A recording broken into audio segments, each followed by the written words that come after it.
What? ARM shares are slipping despite an earnings beat that someone doesn't care about anymore because it happened so long ago. Companies trimming guidance from previous forecasts, although I want to question that because that's the kind of thing you read and then you say, well, why did I read that? Let's bring in ARM CEO Rene Haas. Hey, Rene, how you been? Hello, Jim. How are you? All right. I know Rene is a follower of a football team that's not going to be in New Orleans. Okay, so Rene, let's get some things straight here. Every headline said the following. Rene Haas says that AI is not being adopted very quickly.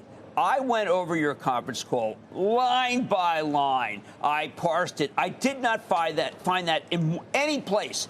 Am I wrong in my close reading of your conference call? Yeah, it sounds like AI may have interjected something that I actually didn't comment. I would actually completely continue to say the opposite, as you know, Jim. We continue to see incredible acceleration of adoption, AI everywhere. Obviously, the data center is where it starts, but increasingly we're seeing it find its way into just about every single device, smartphones, PCs, et cetera.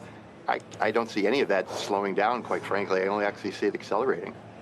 And I think that DeepSeek, obviously, people had to ask that question, but I felt that my favorite part of the conference call was about AWS, the report tonight, but the transition away from the x86, which of course is Intel, to plus H100 to Grace Blackwell GB200. This is the accelerant for ARM, but there's also the accelerant for NVIDIA. You guys are joined at the hip. This made me feel very good about both of you. Well, the key thing we're seeing taking place in the data centers is two parallels. One is the general purpose compute, and that is where we're seeing just continued acceleration of ARM adoption. On the call, I mentioned Graviton, AWS's flagship product that uses ARM. Greater than 50% of the new installations are ARM-based. That's really incredible. And 90% of their top 1,000 customers use ARM. That's general purpose compute, which continues to be very good for us. Now you add AI compute, and that's really all about doing these large language models in terms of training and then inference.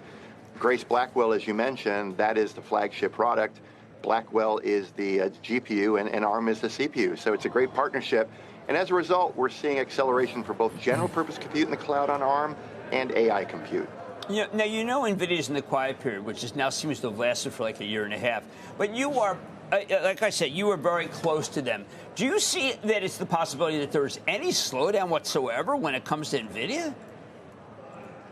I don't really see a slowdown, Jim, in general, and here's why. When you look at these large language models that need to be trained, and these are the frontier models, if you will, these are the ChatGPT-4s, the big Gemini runs, these are increasingly requiring lots and lots of power, lots and lots of compute, and you just see by the capital spending that Google has talked about, that Microsoft has talked about, that Meta has talked about, it's not slowing down.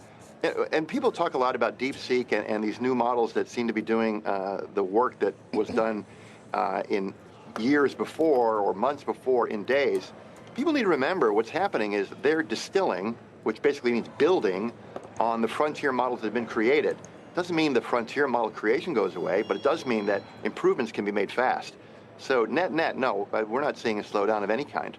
Excellent. Now, at the beginning of your calls, you talked about Stargate and how huge it's going to be. It's going to be good for you, but I also think there's a possibility, because SoftBank has a huge position in you, that perhaps they need to sell you down to be able to have the money for it.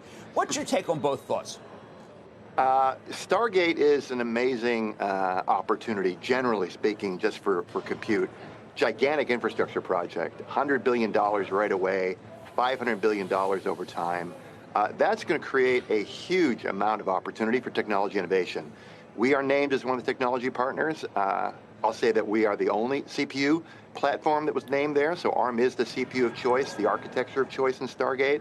And I think going forward, you're going to see a huge amount of investment and opportunity that I think we can capitalize on.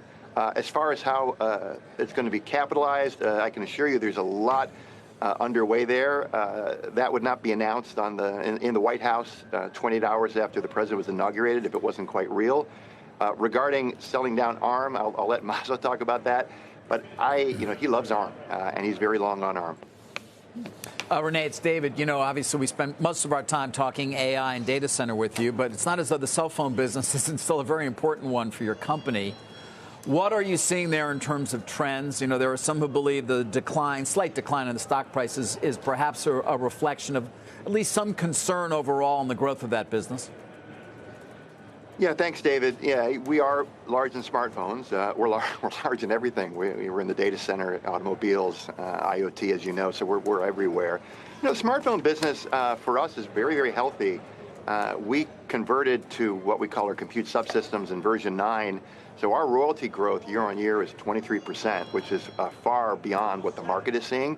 But broadly, what we're seeing in handsets is still very good growth in the premium segment, where people want these AI features, they will upgrade. And again, as I said, we are growing much faster than the market, 23% year on year. I think the market was at single digits. So for us, when the premium market grows, it's actually even better for us because our royalty rates are the best in the high end.